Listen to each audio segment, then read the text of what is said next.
What's the meaning of castle?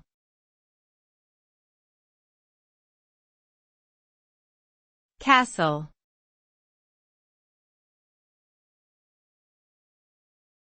Castle.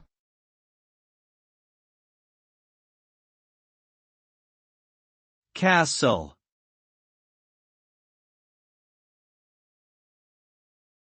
Castle.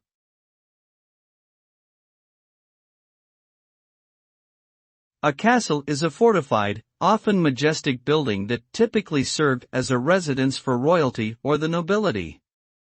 Castles were commonly constructed in Europe during the Middle Ages and were designed to provide protection against invading armies. They often incorporated features such as high walls, drawbridges, and towers, and were often situated on elevated ground to provide strategic advantage. Many castles also housed important cultural artifacts and treasures, and served as symbols of power and authority. Today, castles remain popular tourist destinations, providing visitors with a glimpse into the grandeur and opulence of the past.